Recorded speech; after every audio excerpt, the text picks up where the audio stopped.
আগামীকাল বৃহস্পতিবার সকাল 10টার সময় প্রধান বিচারপতির বেঞ্চ 2016 সালের এসএসসির চাকরি বাতিল মামলার রায় ঘোষণা করবেন।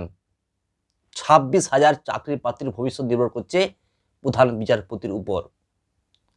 কি হয় সেটা আগামীকাল দেখতে পাওয়া যাবে সকাল 10টার সময়। সব থেকে বড় প্রশ্ন, আগামীকাল প্রধান বিচারপতির বেঞ্চ কি রায় দিতে চলেছে। যদি প্রধান বিচারপতির বেঞ্চ যোগ্য অযোগ্যদের মধ্যে সেগ্রিগেশন করে যোগ্যদের রেখে দেন এবং অযোগ্যদের বাদ দিয়ে দেন, তাহলে কিন্তু যোগ্যরা স্বস্তির নিঃশ্বাস ফেলতে পারবে।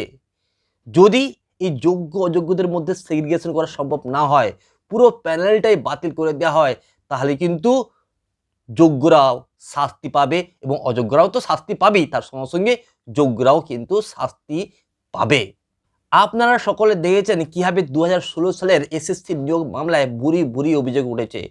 কখনো অভিযোগ উঠেছে র্যাঙ্ক জাম্প করে চাকরি দেওয়া হয়েছে, কখনো অভিযোগ উঠেছে সাদা খাতায় চাকরি দেওয়া হয়েছে, কখনো অভিযোগ উঠেছে ওএমআর সিট বিকৃত করে চাকরি দেওয়া হয়েছে, কখনো অভিযোগ উঠেছে নাম্বার বাড়িয়ে বা মৌখিকে, যেটা ভাইবা বলা হয়, ভাইবাতে নম্বর বেশি বাড়িয়ে চাকরি দেওয়া হয়েছে। তো বিভিন্ন প্রকারের দুর্নীতি করে চাকরি দেওয়া হয়েছে, এই অভিযোগ বারবার উঠেছে। এখন দেখার সুপ্রিম কোর্ট ফাইনাল রায় কি রায় দেয়।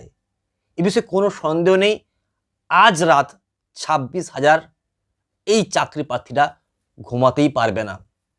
তাদের মধ্যে একটা টেনশন কাজ করবে, কারণ এই চাকরি পাওয়া খুবই কষ্টকর। বহু কষ্ট পরিশ্রম করে যারা যোগ্য প্রার্থী, যারা চাকরি পেয়েছে, তাদেরও যদি চাকরি চলে যায়, তারা যদি চাকরি হারায়, তাদের সংসারটা পথে বসে যাবে। সুতরাং খুব বড় একটা সমস্যার মধ্যে, খুব বড় একটা টেনশনের মধ্যে, খুব বড় একটা দুশ্চিন্তার মধ্যে রয়েছে এই 26,000 চাকরি প্রার্থী।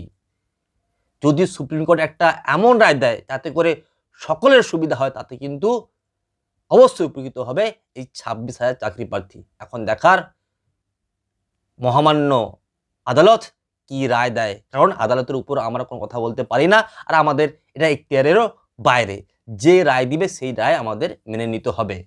তো বন্ধুরা, এখন শুধু দেখার যে মহামান্য বিচারকরা কি রায় দিচ্ছেন আগামীকাল বৃহস্পতিবার সকাল 10টায়।